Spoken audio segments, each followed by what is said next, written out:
Hello friends, I am Apruti. Welcome back to our channel plants space. आज हम बात करेंगे वांडरिंग ज़ू प्लांट की, जो कि बहुत छोटे छोटे पॉट्स में लगा है। फिर भी आप प्लांट्स की कंडीशन देख सकते हैं, कितने खूबसूरत प्लांट्स ये हो चुके हैं।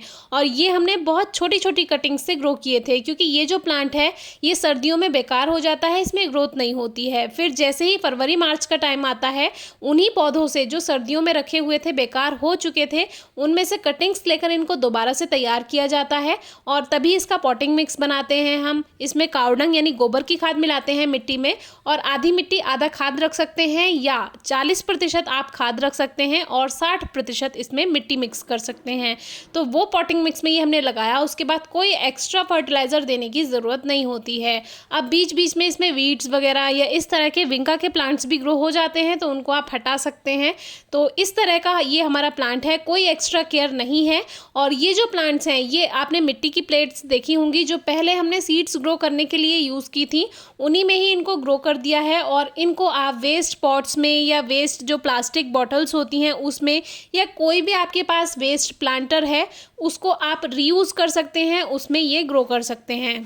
छोटी से छोटी कटिंग से ये ग्रोथ कर जाता है। और अभी देखिए कितना अच्छा ये पूरा फैल चुका है। जब आप इसको हैंगिंग बास्केट में लगाते हैं तो इसकी यही टहनियाँ जो हैं ये नीचे को गिरती रहती हैं और ये बहुत प्यारी लगती हैं। हमने इसको जो 2 प्लेट्स हैं उसको हमने ज़मीन पे ही रखा हुआ है, और एक जो ये सबसे हेल्दी हो चुकी है इसको हमने सबसे पहले तैयार किया था सीज़न में, इसीलिए ये इतने हेल्दी प्लांट्स बन चुके हैं।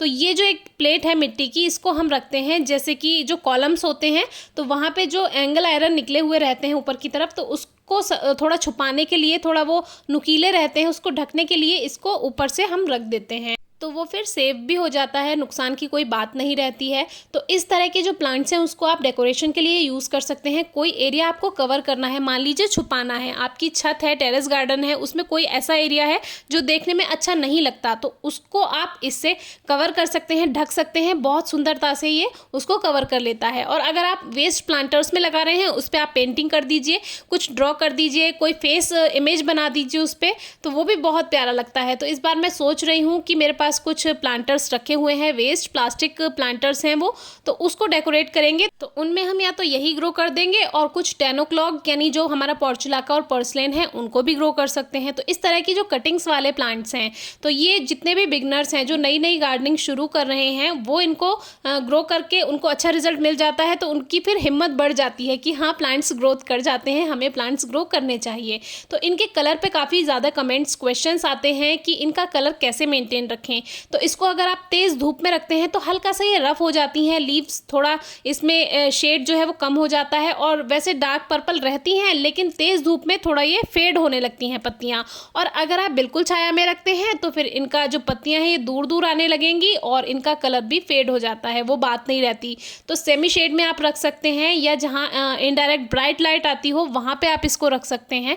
इंडोर बहुत से व्यूअर्स पूछते हैं, तो इंडोर आप ऐसे रख सकते हैं, डेकोरेशन करनी है कुछ टाइम के लिए रख लीजिए, फिर उसको वापस से ब्राइट लाइट में या थोड़ी 1-2 घंटे की धूप में रख दें, क्योंकि इससे इसकी प्लांट की कंडीशन अच्छी बनी रहती है। अब देखिए छोटी सी प्लेट में है, इसको हमने रूट्स अभी आपको दिखाई, ज़्यादा रूट्स इसकी नहीं फैलती, छोटे से छोटे प्लांटर में ग्रो हो जाता है। कोई फर्टिलाइज़र की हमें इसकी ज़रूरत नहीं पड़ती इसमें बार बार देने की, ईजिली ये ग्रोथ करता जाता है।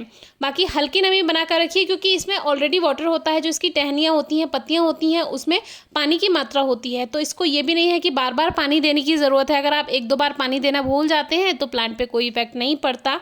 और ये कटिंग एक टूट गई, अगर हम इसको ऐसे ही लगा देते हैं कुछ टाइम में ये भी पूरी फैल जाती है।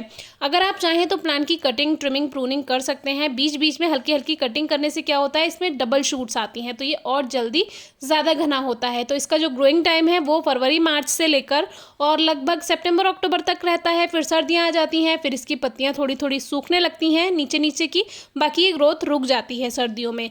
तो अभी इसका ग्रोइंग टाइम है, आप ग्रो कर लीजिए। छोटे पॉट्स में भी ग्रो हो जाता है। और ज़मीन को अगर आप कोई ऐसा एरिया है जिसको कवर करना चाह रहे हैं, ढकना चाह रहे हैं, तो ज़मीन पे अगर आप इसको फैला देते हैं तो वो भी बहुत खूबसूरत लगता है। फिर भी अगर आपकी कोई क्वेरी है, क्वेश्चन है, तो पूछिएगा। Thank you.